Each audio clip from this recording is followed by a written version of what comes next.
what do you do while something's in the court system? And the commissioner's exempt list was a perfect spot back in week number 2 to put Adrian Peterson on. Same thing with Greg Hardy. What do you, and that's part of the issue that the NFL is dealing with in terms of coming up with something that is codified moving forward on every situation. So people don't sit there and say they're playing catch as catch can. And that's supposed to be coming at the Super Bowl. Albert Breer of NFL Media is on the phone. Correct, Albert? Isn't that what this is playing out? Yeah, It's all about... I mean, there's certainly a larger issue here on how they deal with discipline and how, everything's kind of arbitrary. In a case like this, of course, and we've said this for a couple of weeks on the show, that it's time served. Do you count those 9 games that he sat out as time served, or is that paid leave? And if you're Adrian Peterson, how do you look at that?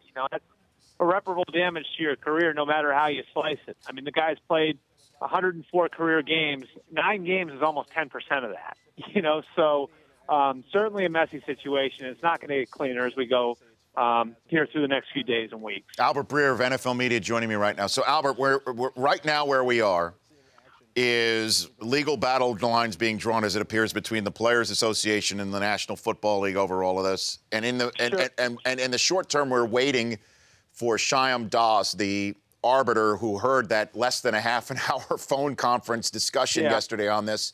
When do we expect to hear from him?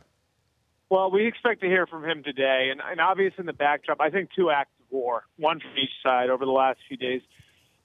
Peterson not participating in the discipline process at the end of last week was one, and then the league suspending him for the rest of the year without pay was the second. And so, we sort of have 2 tracks here. The suspension is one track. The other track is Peterson being on that list, and that's what the grievance yesterday on the conference call with Das was all about.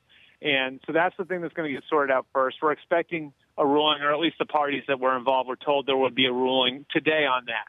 So if he remains on the list, then the league doesn't have a problem. If Peterson wins the appeal and he comes off of the list, then the league has a big problem, because now you've got him off of that list and he's appealing the suspension, which would mean he would be free to show up to work tomorrow, which is the start of the work week, in essence, for the Vikings as they get ready for the Packers.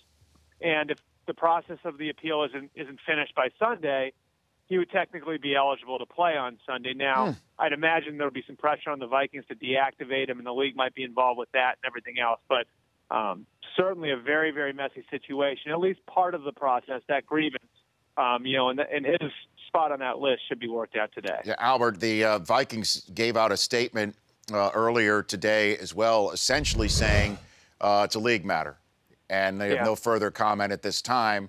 And so if Dawes says he's off the commissioner's exempt list, then it's in their lap, correct? The Vikings. Yeah, absolutely. Yep. It is absolutely in their lap. And, at that point, it's up to the people inside that building. Now, I can tell you the coaching staff wants it back.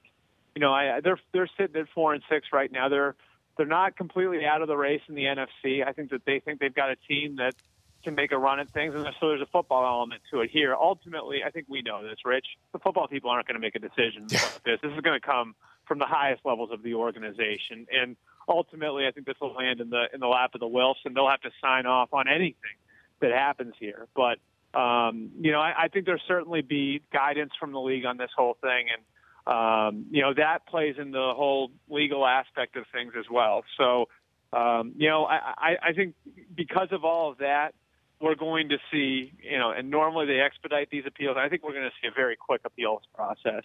And that's the next step. And I would assume that by the end of the week, we'll probably have some sort of hearing somewhere, whether it's in New York or over the phone. And, the big question with that one then becomes whether or not Goodell is the one sitting as officer. I got 30 seconds left with you, Albert. How can that be played out in short order? Because, again, if and we discussed this off the air, I mentioned it in the first block as well, that if he plays against the Packers and then they go ahead and have this hearing and he's back out again and isn't playing against the Lions in Week 15, what a monster competitive issue that is, Albert. It is an enormous competitive issue, and that's something they have to take into account. And I think that's why they like to wrap this thing up this week by Friday. We'll see whether or not they can get that done. Again, the key here is whether or not Roger Goodell is the appeals officer. If he is, based on what Peterson did last week, my guess is he's not going to participate in that process either, and then we got a bigger mess. They've asked for a neutral arbitrator. If they get it, I think Peterson will participate in the process. And then how quickly the process moves along actually is out of the league's hand, out of the team's hands, out of Peterson's hands, then it's in the arbitrator's hands. So, there's certainly some big moves to come from all the parties involved here. Albert, thanks for calling in. Appreciate it as always. Anytime, Rick. The Rich Eisen Show, weekdays at noon Eastern. On Audience.